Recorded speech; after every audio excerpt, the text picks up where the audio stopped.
Hey guys, welcome back to a new video. I'm Stephanie West. I'm a licensed counselor here in the state of Michigan, and I am owner and operator of In Progress Counseling. If you're noticing a pivot in the quality of video, it is because my cell phone broke. So there's a new cell phone, which means there's new technology. Not always great at dealing with that, but here we are, and hopefully the video quality is on par or better than historically. But alas, here we are. And one of the invitations today, remember we often talk about self-knowledge and how important self-knowledge actually is, because the more I know about myself, the more I'm able to communicate it to others, not to force understanding, but to invite others towards me, invite them towards understanding the real me, and allowing myself to at least be as honest as possible when I show up in relationships. And so I was listening to a message over the last weekend from Megan Marshman. Also, she goes by Megan Fate Marshman, but lovely speaker. And she was talking about her time as a camp counselor, and her job was to kind of facilitate activities for young teenagers, middle teenagers. And so she would go around and she would go cabin to cabin and she would invite in a game. And every level of questioning would ask the participants to go like 1 degree deeper.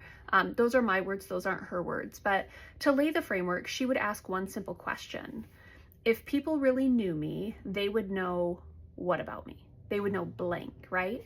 And that's such a cool launching point for self-understanding. What would make me unique? What would help people understand me better?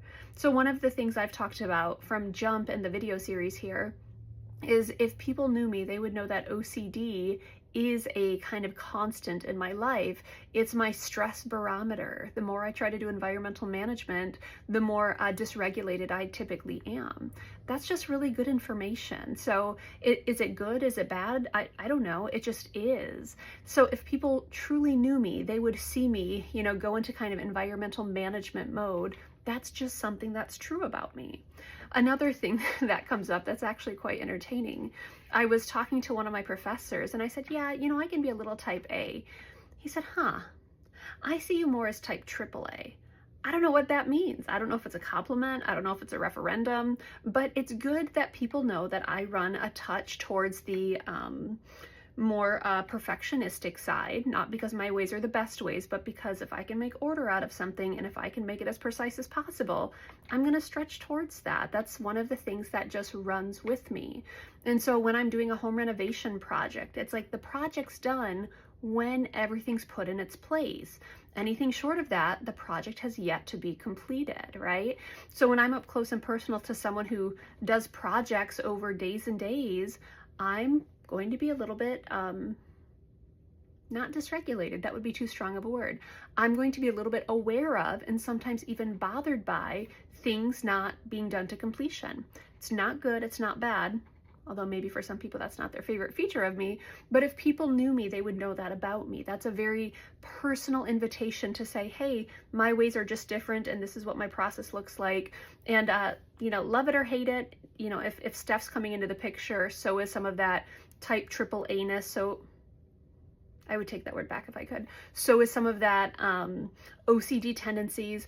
I'm also a very, very soft-hearted person. Now, I don't always come across that way, but there's a sensitive side that if people knew me, they would know that about me. If people really understood me well, that would be something they would have access to. And so I want to invite you today to really develop that question for yourself. If people really knew me, what would they actually know? What would you want people to know about you? What do you wish you could just unapologetically say, hey, this is kind of part of who I am, or at least this is where I'm at right now. These are some of the things that are common. These are the things that show up in my story. And us giving them as just declaratives, as invitations, they're not destinations. This isn't necessarily something that will always be true about me. I suspect over time I've become less rigid, but I'm also an optimist. I know that about myself, right? So these are just some of the invitations to consider today. If people knew me, what would they know about me? What would I want them to know about me? What would indicate that they actually know me really well? Think about that. Wonder aloud, what would I want to share with people, or what would I want them to understand about me? It's a very cool question to prompt self-knowledge, which helps us prompt communication and helps us invite people towards us.